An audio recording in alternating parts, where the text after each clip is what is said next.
Good morning, guys. Thanks for joining me. I'm at not my usual place today.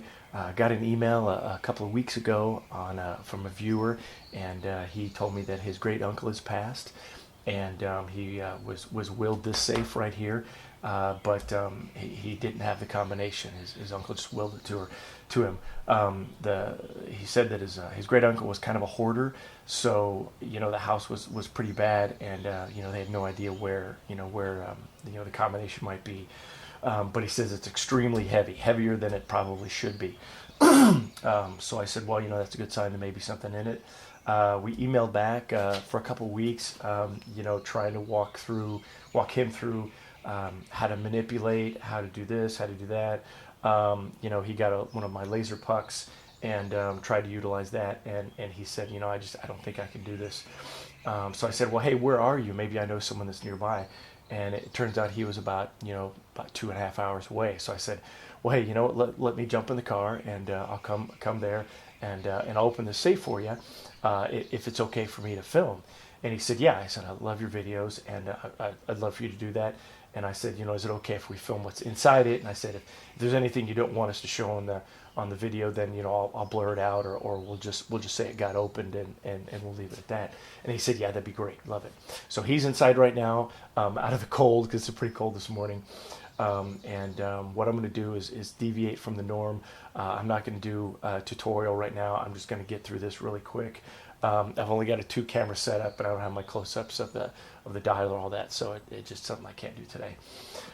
But having said that, this is a standard gate drop. Should be relatively easy to crack. And I got my DDM set up. I got my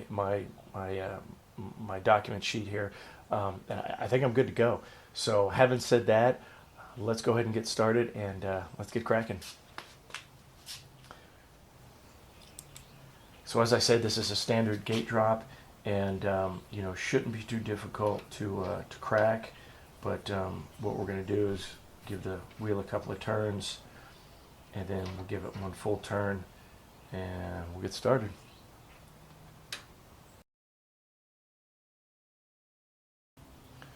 Hey guys, I got the first indication. At 50, for the third number, it dropped from 7.04 to 6.92. All the other ones are relatively straight, so that's a good indication there. So let's go ahead and write it down. It's a good indication for what? 2, 3. That was at 50. For what I have, but it's pretty tiny. That's only 0.08 deviations. So now what we'll do is we'll push it to 52, and we'll see if that changes. 52. Yep. Back to 704. So that's definitely a good indication. Let's see if we can get a little bit better one. That could be just an imperfection with the dial or something. So let's keep going. So I got another one, again the same, 6.92. That was at 70. So 70. So that could be good. So in this case, we got two that are exactly the same. What I'll do is when I'm dialing it, I'll hit 70, and if it doesn't unlock it, then I'll probably crank it to, if 50 doesn't work, I'll check the gate, and then I'll crank it to 70, and then I'll check the gate. So it may take us a little bit longer to do that. Or I may just go with 50 and then redial with 70. I'll have to think about what I want to go with. For the meantime, let's finish up.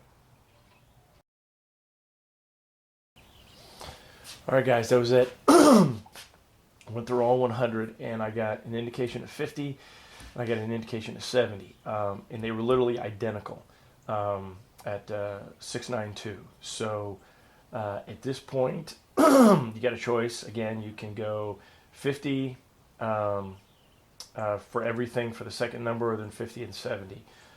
I'm going to do 50. I'm going to do 50, and then if I don't get anything, I'll do 70.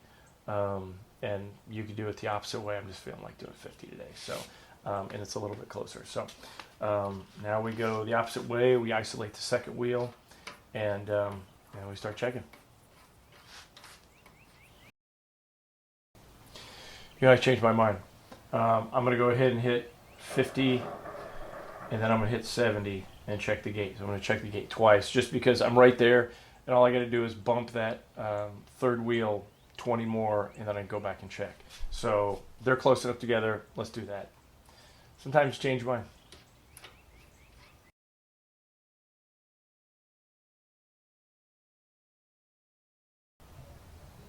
$30. I got 6.76 for the indication. Now that was with 50. Now here's what we're going to do. Now we're going to roll it back. We're going to push the third wheel to 70, and let's see what it is.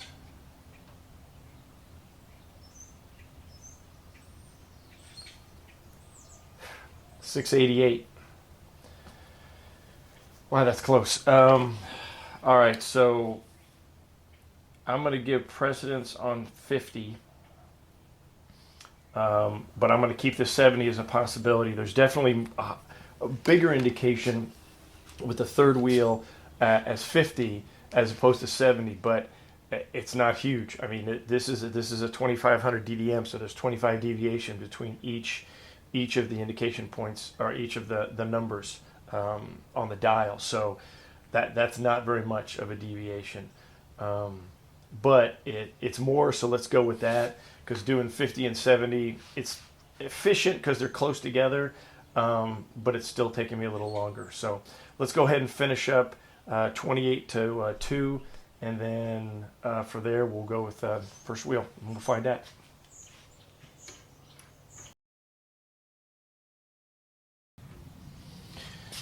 All right, guys, that was it. 30 was the only indication point that I got for the second wheel. So really good odds. That's it.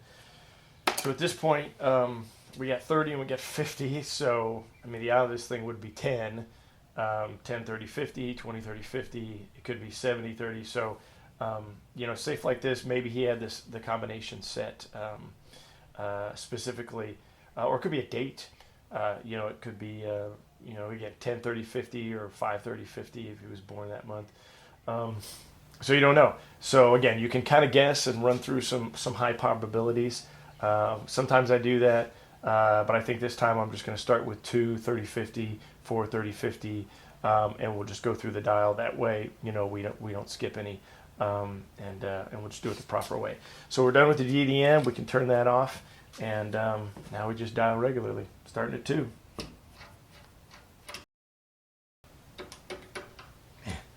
You can hear the click on it is a lot more. It's a lot more deep because you got 2 wheels lined up. So that's a really good sign. We're on the right path. Let's go to 8.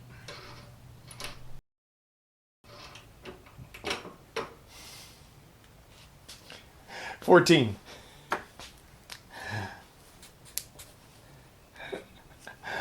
All right, so she's open. Let's go get the customer.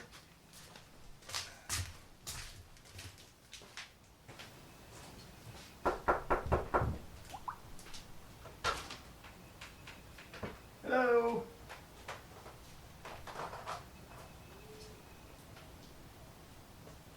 It's open.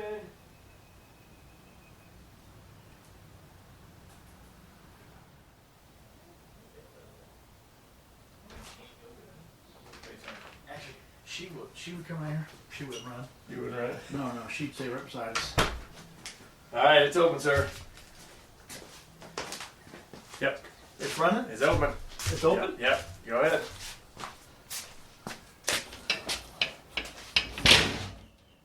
Be careful. You want to use my flashlight in case? Let me borrow it. Yeah. Dude, it's got a lot of crap in it. I can see that. Oh, good Lord. And some duck calls. And okay, Good this Lord. is. I knew there was stuff in it, but I didn't know how much or what it was. Is that all ammo? It. I don't know. Good. Well, Well, that's not dropping stuff. 12 gauge, 9mm. I don't know what that is, but it looks to be ammo. Ooh, this is what I need right here. What is it? It looks like light bulbs. They're light bulbs. Light bulb. Okay. Oh, you know what? I bet he used them for target practice. Maybe. Baby, no, these are new. They are they? Okay. That's interesting. Yeah, it says rifle 30-30, 5.56, 357, 380. Wow. There's a lot of ammo in here. Oh. I get this. You got that? This, yeah. Break the light bulbs. See, that was your great uncle there saying, "Hey, look in here." Is that Yeah, black powder. Black powder. Wow. Let's make sure this thing doesn't catch on fire. Yeah. Well, first off, thank you. You're welcome. I appreciate it. No, thank you. Thanks for contacting me. Again, I'm sorry for your loss, but he wanted you to have this, and now you got his safe. You can remember him by once you, I guess, shoot up all your ammo. Well, I do appreciate that. The one question I do have is, you got the combination? Yes, I do. It's on the front. Because I hate to have you back. Hate to have you back. Yeah, we'll get that for you. In fact, I can help you change it so that the viewers don't know what the combo is. That probably a good idea. Okay, all Because right. I'm afraid that they would get my Oldsmobile. All right. Well, hey, thank you. Thank you. No, Appreciate it. absolutely. Thank you, sir. Appreciate it. All All right. I'm going to wrap up.